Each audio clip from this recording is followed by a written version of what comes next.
Most people use the terms index fund and ETF like they mean the same thing. And honestly, they're not wrong. But there are real differences between them that could affect your taxes, your fees, and how easy it is to actually invest. And if you're just getting started, picking the wrong one for your situation could cost you money without you even realizing it. In the next 10 minutes, I'm going to break down exactly what an index fund is, what an ETF is, how they're different, and which one you should be using, based on your specific situation. No jargon, just clarity. Let's start with what they have in common, because this is actually the most important part. Both index funds and ETFs are passive investments. That means instead of paying a fund manager to pick stocks and try to beat the market, which most of them fail to do over the long run, these funds simply track an index. The most common example is the S&P 500, the 500 largest companies in the US. When you buy an index fund or ETF that tracks the S&P 500, you own a tiny slice of all 500 companies at once. Apple, Microsoft, Amazon, Google, all of it in one investment. That's the power of both of these: instant diversification, low fees, and historically strong returns. Based on historical average market returns, the S&P 500 has returned around 10% per year before inflation, or roughly 7% after inflation over the long run. So if they're so similar, what's actually different? There are 4 key differences. Let's go through each one. Number 1, how they trade. This is the biggest practical difference. ETFs trade like stocks. You can buy and sell them anytime the market is open, 9:30 in the morning to 4 in the afternoon Eastern Time.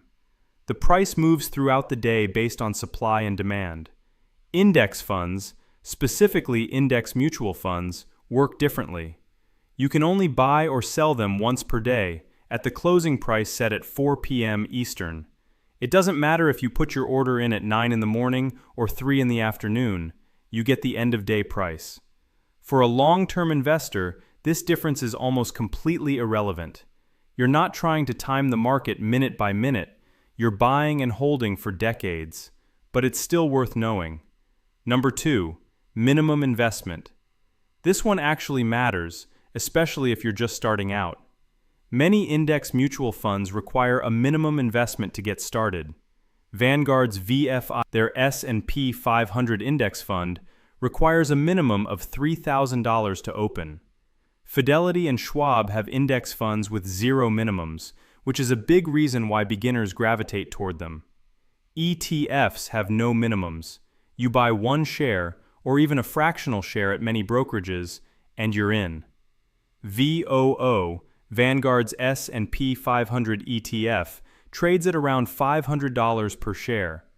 But on platforms like Fidelity, Schwab, or M1 Finance, you can buy a fraction of that for as little as $1.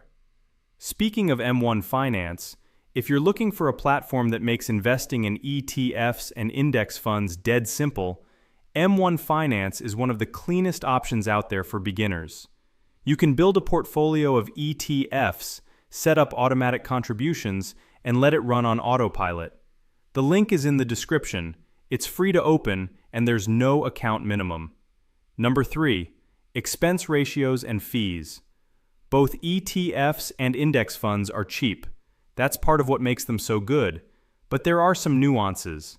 Expense ratios, the annual fee you pay to own the fund, are very similar across both types. For example, Vanguard's VOO ETF charges 0.03% per year. Their equivalent index fund, VF, charges 0.04%. That's a difference of 1 basis point. On $10,000, that's $1 per year. Basically nothing. Where the real cost difference shows up is in trading.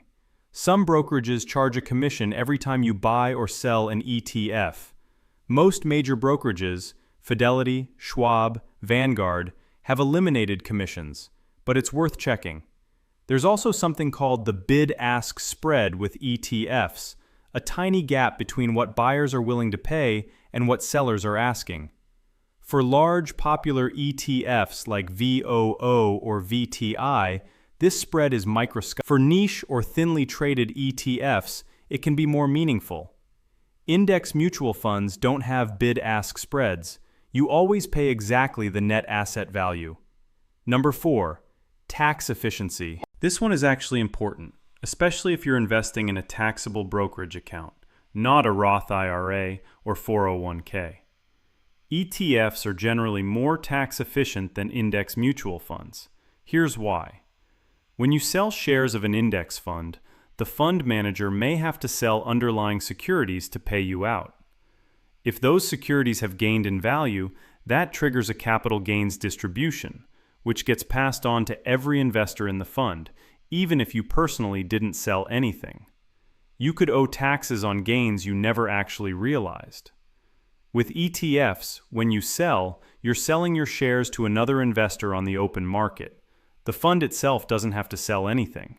That means far fewer capital gains distributions and a lower tax bill for you. In a Roth IRA or 401k, this difference doesn't matter at all. Those accounts are tax sheltered anyway. But in a regular taxable brokerage account, ETFs have a meaningful tax advantage. So, which one should you use? Here's the simple answer. If you're investing inside a Roth IRA or 401k, it genuinely doesn't matter. Pick whichever one is easier and cheaper at your brokerage. Fidelity's zero-fee index funds are excellent. Vanguard's ETFs are excellent. You can't go wrong. If you're investing in a taxable brokerage account, lean toward ETFs for the tax efficiency advantage. If you're just starting out with a small amount of money and want to buy fractional shares, ETFs give you more flexibility with no minimums. If you want complete hands-off automation, set up automatic contributions into an index mutual fund and never think about it again. The bottom line is this: the difference between a good index fund and a good ETF tracking the same index is tiny. The far bigger decision is simply starting.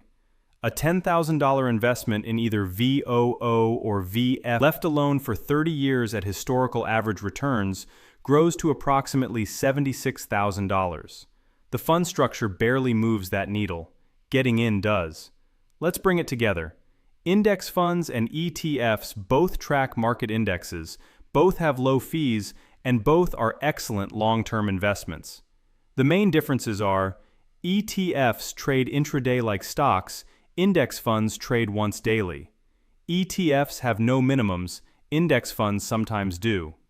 ETFs are slightly more tax efficient in taxable accounts. For most beginners, either works. Pick one, open an account, and start.